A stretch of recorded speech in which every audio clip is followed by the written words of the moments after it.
Good afternoon, ma'am. Handakti kano tawre poti yamdebako happaise hanagi akoina thagatkhiba earrings macha macha do adugiduda anova mayai nung thinbi kano neba earrings neba hana na nung thindeba solid gold oidana sisina nung thinba sidadi ayamba loi loi thokre ba isu video number sunang hogdaba sana second ne sanamadagi ne sanamadagi changning ahum makhai ta doine ba sigise ada sigi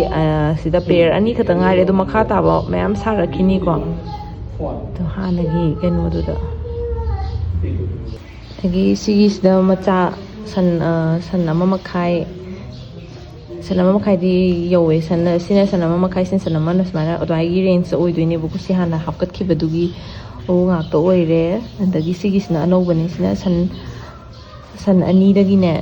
changning makhai mata doine si nung haptriba nung se dum angangba angauba sangwa pamba hapa yai ko se yeng hange sisna khatang chaung no urakpagi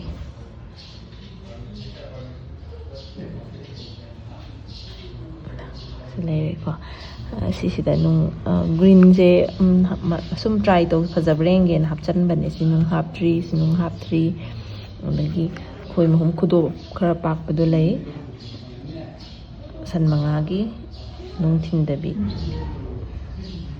sanahan bani ko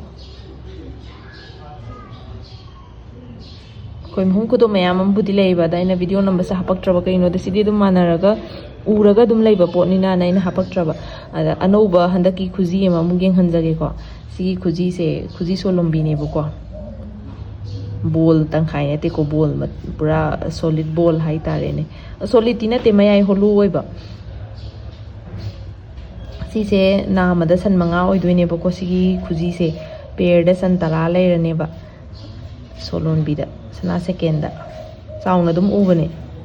sigi se dum deba karma chapada ga sulum siba yaraba chauna dum uraba gano ne adi namada san manga hairadi dum yam chauna thueba sana second oidiba da ai video sing asi se mai lakte ba ko duna mapan da sun namba ada maning da su background se da su mayam ta salle nagi aisu thabak ama tawga sida video se salauna namakbagi ne hadi prepare tawdabado hana kai ngasi video namne haibagi aduduna katang su isada relax oidre na yam yenghaning bu khuji ma yenghan ke bako sigi se hana khoina yam ye sa khaba khuji apak padugi am anoba design ne ba si low khrani mi bride amagi order ne ba sisina nahangai sabadu na mayai da nung thilaga jurada tula keno oibane ba taruk makhai gi sabane ba ko sana medium da sisina pair sida ne tula taret ki ne ba yam phasabane sigi mayek se khoina handak saba necklace to ga set oidoi ne ba magi se yawri ba mayek myam se pair sida tula taret na si su yam pak pada pair mo radi yam phasana thokpane the machine na sabam ta nate ko khoi gi se khut na saba ngak ta ni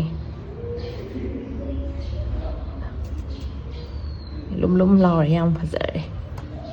masai gi lik tu ne lei du ne pulap set oire andagi sigi kano siga khoi video na mine tractor likhom hai tare sina tula manga hairam ba male mama ka ko ma ha ko dum sari ga se laga ga mathaka thaga thadana ba ai khut na ithan ngasi di ithan da namme ba ko video se duna keno tawdre phazana pai bedo yadre yam sangi ko pot se de sari ga se laga dum mathaka thadara su yare andagi khoi luhong ba ga chat pada necklace ka sira ga makha da ko necklace am sira makha da cham da si ma dum yan thaba yare mamai si so yam rasi lei bane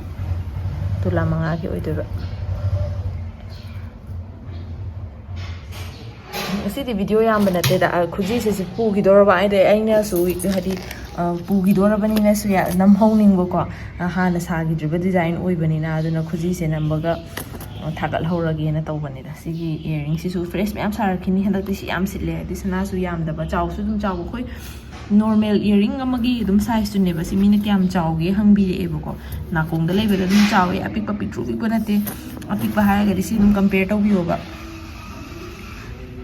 size ni se dum compare to bi oba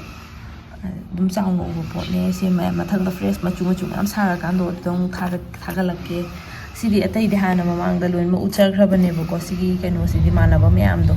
ꯑꯗꯨꯅ ꯑꯩꯅ ꯍꯟꯗꯛꯁꯦ details ꯎꯠꯇ꯭ꯔꯕ ꯁꯤꯒꯤꯁꯨ ꯍꯟꯗꯛ ꯁꯤꯒꯤ ꯀꯩꯅꯣ ꯄꯣꯠꯁꯤꯒꯤꯗꯤ ꯌꯥꯝ ꯍꯟꯗꯛ design ꯑꯅꯧꯕꯅꯤꯅꯀꯣ ꯁꯤꯃꯁꯨ ꯌꯥꯝ ꯄꯥꯝꯅꯩꯌꯦ ꯃꯌꯥꯝꯅ ꯍꯧꯖꯤꯛ ꯁꯥꯁꯨ ꯁꯥꯔꯤ ꯁꯤꯃ ꯈꯛꯇꯪ ꯉꯥꯏꯔꯦ ꯍꯟꯗꯛ ꯁꯦꯀꯦꯟ ꯕꯦꯠꯆꯀꯤ ꯑꯇꯣꯞꯄ ꯑꯅꯧꯕꯁꯨ ꯁꯥꯔꯤ ꯁꯤꯃ ꯐꯖꯩꯌꯦꯕ ꯆꯤꯜꯂꯀꯥꯟꯗ ꯌꯥꯝ ꯆꯥꯎꯅ ꯎꯏꯌꯦꯕ ꯃꯊꯪꯒꯤ ꯚꯤꯗꯤꯑꯣꯁꯤꯗ ꯑꯃꯨꯛ ꯍꯥꯞꯆꯔꯛꯀꯦꯀꯣ ꯃꯌꯥꯝ